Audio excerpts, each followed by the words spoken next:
미중 패권 전쟁. 미국과 중국이 세계 1등을 놓고 물리적 전쟁을 제외하고 거의 모든 분야에서 벌이는 전방위적인 전쟁에서 과연 누가 이기게 될까요? 그리고 미중 패권 전쟁의 결과는 세계인들에게 무슨 영향을 미치게 될까요? 안녕하세요. 진실추적자 채널은 세계에서 일어나는 온갖 현상들의 이면에 숨어있는 진실을 찾아 전해드리는 방송입니다. 한 언론에서는 미중 패권 전쟁이 100년을 갈 수도 있다고 내다보면서 미중 패권 전쟁이 실제 세계대전 같은 전면전으로 치닫기보다는 공급망 재편과 무역 및 경제 질서에서의 헤게모니를 쟁탈하는 싸움 정도로 묘사하고 있습니다. 그리고 중국이 도전은 계속하겠지만 미국의 패권은 여전히 건재하다는 결론을 맺습니다. 그렇다면 과연 미국과 중국의 패권 전쟁은 어떤 결말을 가져올까요? 미국과 중국 사이에 벌어지는 패권 전쟁의 근본은 중국이 미국의 경제 규모에 근접해 가고 있고 곧 넘어설 것이라는 전망에 기초하고 있습니다. 미국의 패권이라는 것은 세계 최대 경제대국이라는 미국의 지위에 기반을 하고 있습니다.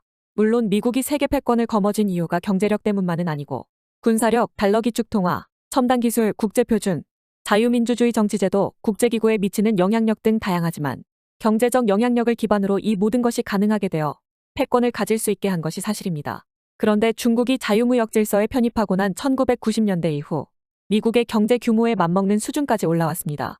제가 정리한 표에서 보시면 알 수 있듯이 2021년 기준 중국의 경제 규모는 미국의 75%를 넘어섰습니다.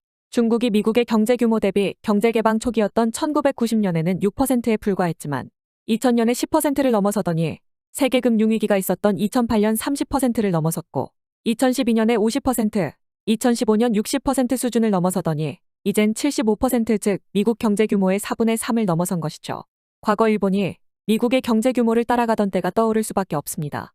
일본은 1995년 미국 경제가 7.64조 달러 규모였던 때에 5.55조 규모를 달성하며 미국 경제 규모의 72.6%까지 성장을 했었습니다.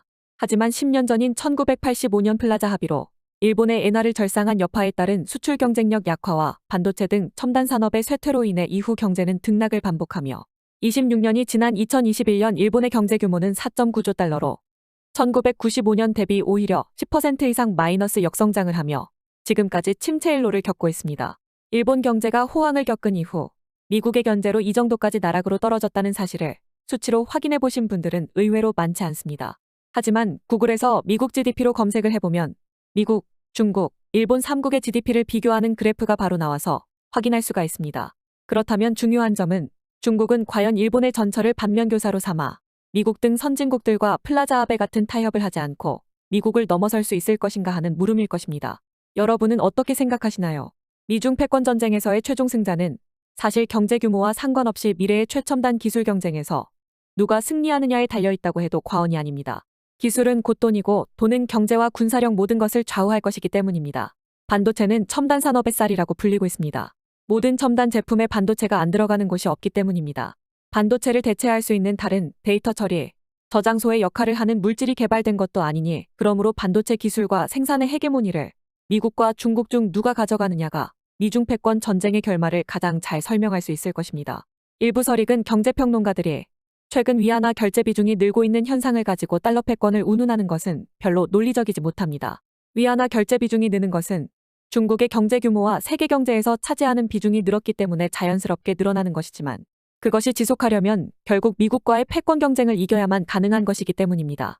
이러는 사이에 지난 5월 20일 일본 히로시마에서 열린 G7 정상회의에서는 중국에 대한 강경한 메시지가 나왔습니다.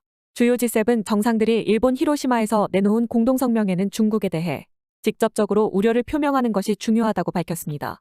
그러나 국제적 문제에 대해서는 협력의 필요성을 강조하고 대중국 정책은 국익에 따른다고 밝히는 등 일방적 비난은 삼갔습니다.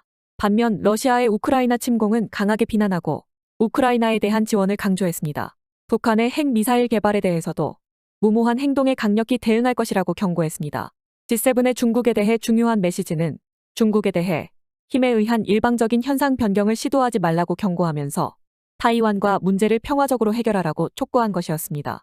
또한 G7 정상들은 중국과 디커플링, 즉 중국을 공급망에서 배제하지 않는다면서도 매우 중요한 공급망에서 중국에 대한 과도한 의존을 줄일 것이라고 밝혔습니다. 그리고 마지막으로 매우 중요한 지점을 언급했는데 티베트와 신장 지역을 포함한 중국의 인권 상황에 대해서도 우려를 계속 표시하겠다고도 밝혔습니다. 대만에 더해 티베트와 신장을 G7이 언급했다는 것은 이제 중국의 값싼 노예 노동력을 더 이상 사용하지 않을 것이고 중국의 인권을 요구하겠다는 점을 경고한 것이라 할 수 있습니다. 중국은 당장 크게 반발했습니다. 만약 중국이 대만을 무력 침공한다면 중국의 패권 도전은 당장 종말을 맞게 될 것입니다. 미국은 아마도 중국의 대만을 점령하는 것이 확실해질 경우 TSMC 공장을 폭격해 중국이 아무런 기술 패권도 가져가지 못하게 만들 것이며 전 세계는 중국에 대한 맹비난과 더불어 중국과의 디커플링이 현실화될 것이기 때문입니다. 중국의 부족한 에너지 확보도 어려워질 가능성이 높습니다. 중국은 러시아와 더욱 밀착을 하게 되겠죠. 중국도 그런 도박을 당장 감행하지는 않을 것입니다. 중국이 대만을 침공하는 건 미국과의 패권 전쟁에서 중국이 승리했다고 판단했을 때 이후일 텐데 그때가 과연 올까요? 이 와중에 미국은 부채 한도 협상이 중단되었습니다. 부채 한도 상향 문제와 연계된 정부 지출 삭감을 둘러싸고 양측 간 입장차가 해소되지 않았기 때문입니다.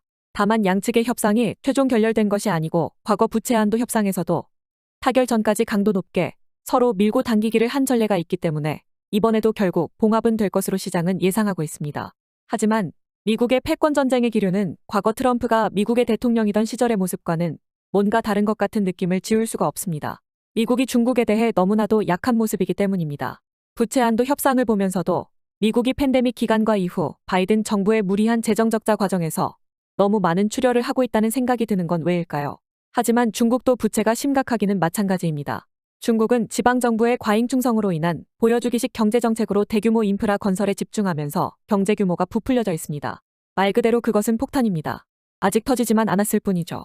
중국 지방정부는 공식 루트가 아닌 LGFV로 불리는 특수법인을 만들어 그 법인이나 인프라 건설사의 부채를 떠넘기는 방식 등으로 자금을 조달하는 이른바 숨긴 부채가 많습니다. 사실 상상을 초월하는 수준입니다. 중국의 부동산은 중국 경제를 흔드는 최대 리스크입니다. 사실 지금까지의 중국의 경제 성장에서 부동산이 차지하는 비중은 무려 30%였습니다. 그런데 중국의 빈집은 1억 채로 추정이 되고 있습니다. 5년 전쯤인가요? KBS에서 중국의 빈집이 6,500만 채라는 다큐멘터리를 보도한 적이 있는데 지금은 빈집이 더 늘어 1억 채가 된 것입니다. 중국과 미국은 모두 부채라는 심각한 문제를 가지고 있습니다. 하지만 한쪽은 기축통화와 기술 패권을 거머쥐고 있는 현 패권국이고 다른 한쪽은 아직 그것들을 가지고 있지 않은 성장 중인 이등입니다. 둘 다 심각한 문제를 가지고 있고 폭탄은 언제 터져도 이상하지 않은 상태가 지속되고 있습니다. 중국이 이긴다, 미국이 이긴다 양쪽을 택하려는 친중파 친미파들이 주된 입장들인 것 같지만 모두 공멸로 가고 새로운 세계의 질서의 길로 들어서는 것을 택하는 제3의 선택지가 있다는 점은 아마도 대부분의 사람들이 모를 것 같습니다. 과연 미중 패권 전쟁의 결말이 어떻게 진행될까요? 진실 추적자가 계속 그 길을 추적해 알려드리도록 하겠습니다.